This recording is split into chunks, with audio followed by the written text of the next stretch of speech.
Josh Berry is a race car driver, but most of all, a racer in the truest definition in my eyes. The journey to get to this point has truly been incredible. I mean, since I was a kid, I dreamed of being in the Cup Series. My journey to get here has been kind of unprecedented. Years of short track racing, tons of victories, tons of success, but always just could never line up an opportunity at a higher level until the last couple of years, and then from then it feels like it's went by so fast. I don't know that I feel like that there's been a truly difficult part of this journey. When I was short track racing, especially, I got to work on my race car every day, and I loved that, and got to go racing with a great group of guys, and we won so many races together that it was so much fun that I never let the frustration of not being able to race at a higher level get to me. I was always worried about the next race, the next track, the next change I was going to make to the car, and just never let that frustration get to me. I think there's a number of rewarding moments in this journey, especially the last few years. I think my first Xfinity win at Martinsville, a place that is so special to me, and to have it in that moment at such a famous racetrack was just so extremely special.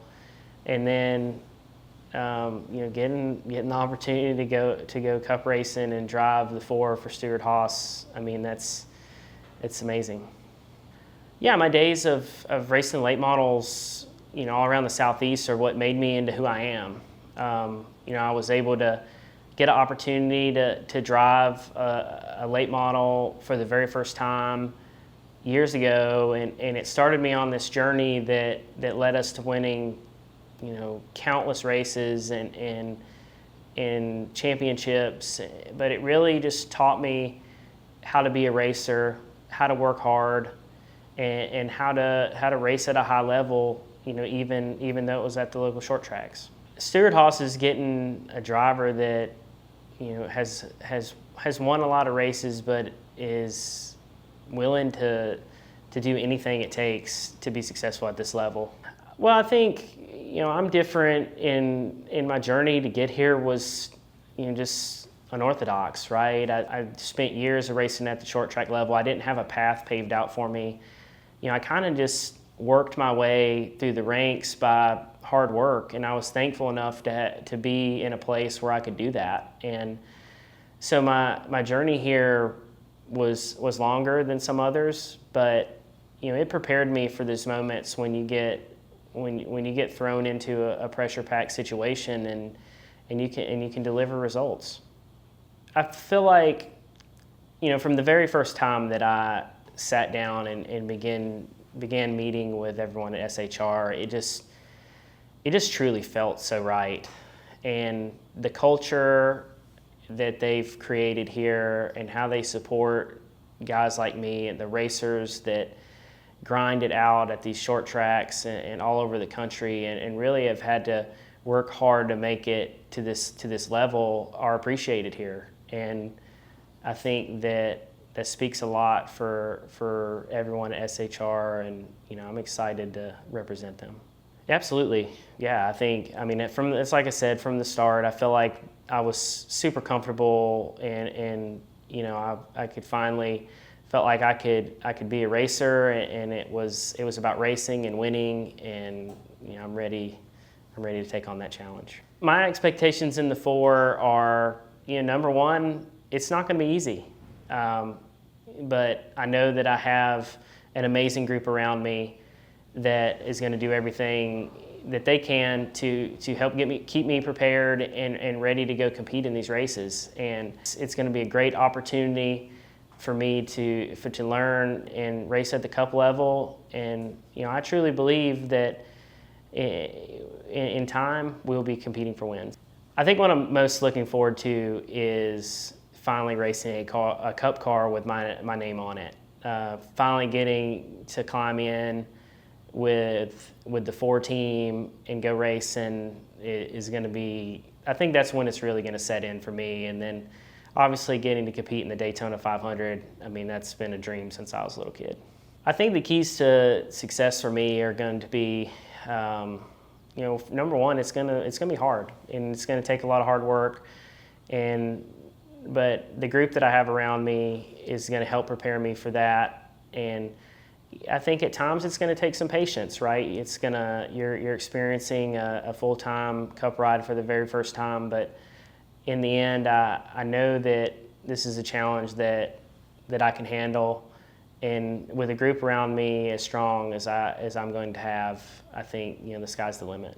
Yeah, I mean, finding out or knowing that Rodney was going to be a part of this journey, it just seems like such a natural fit. I mean, Rodney and I've been friends for years, and he comes from a similar background to me and has paid attention to my racing and always followed it for years. So I feel like it's going to be a natural fit. It's somebody Rodney is somebody that I respect tremendously, and I can't wait to work with him.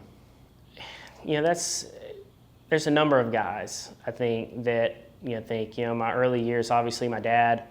I remember the days of just me and my dad working on a race car in the garage, and as I moved to North Carolina and began racing, I think about the guys in our late model program. Obviously Dale, L.W. Miller, Brian Schaefer, that core group that raced together for years made a tremendous impact on me as a racer and as a driver, but also just as a person, and the mentality that you need not only working on race cars and driving race cars, but just in day-to-day life. They made a huge impact on me.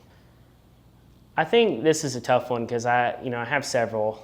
I think that the number one would be unexpected to some people, but winning the Martinsville late model stock race in 2019 was a huge moment for me. And it was a huge moment for our whole team and all my friends and family that have been part of that. To win the late model race at Martinsville is a big deal for those that don't know it. And I think that one, and then obviously my first Xfinity win, being at the same place. I mean, those two, those are two at the top of the list. So your favorite wins are definitely the ones that you don't see coming. I feel like those are some of the most memorable. When they stand out, and you think about the last lap pass or the last couple laps of the race, but it's fun dominating these races, and I feel like it's a toss-up. Ultimately, you're there to win, and that's the most important thing.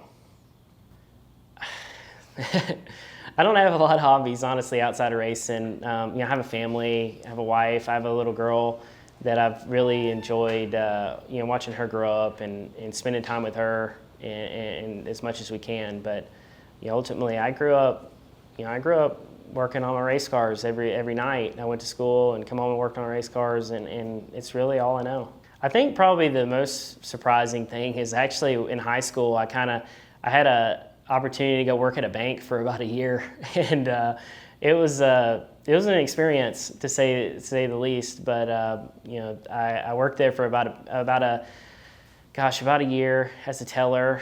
I was finishing up high school. I worked that summer, and then shortly after that, I actually ended up moving to North Carolina and going racing.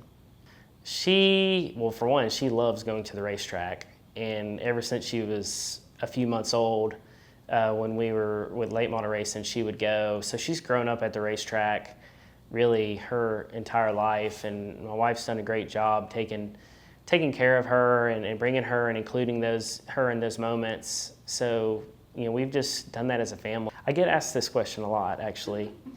I feel like I would go with strawberries. That's strawberries or blueberries. Probably strawberries is a close winner in that battle.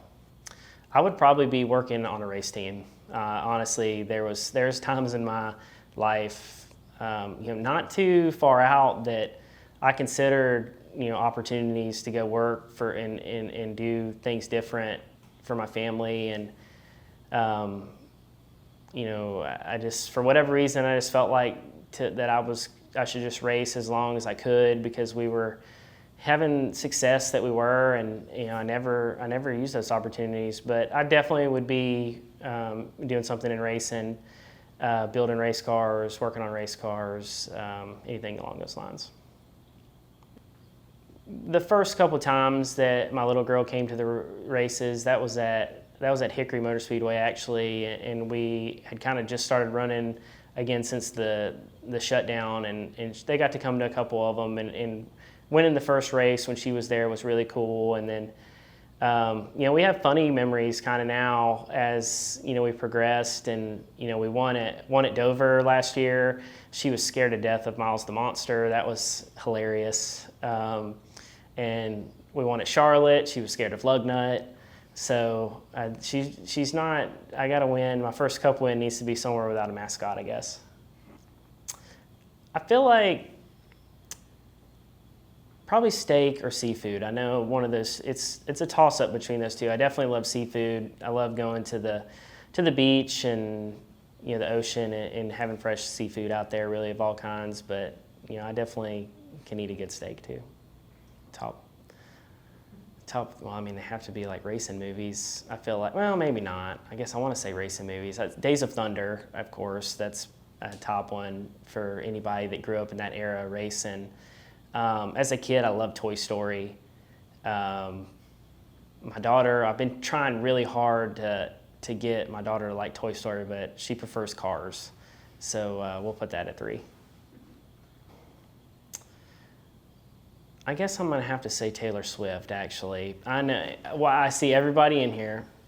So actually, she went to the same high school that I went to briefly. No, I don't know her really, but she did go there, so maybe that's part of it. But gosh, I don't know. Nowadays, I feel like Morgan Wallen. I feel like you have to like him. And just to go something different, we'll go with Lil Wayne. My favorite ice cream it's between cookies and cream or cake batter. Cake batter's, when it's right, it's right.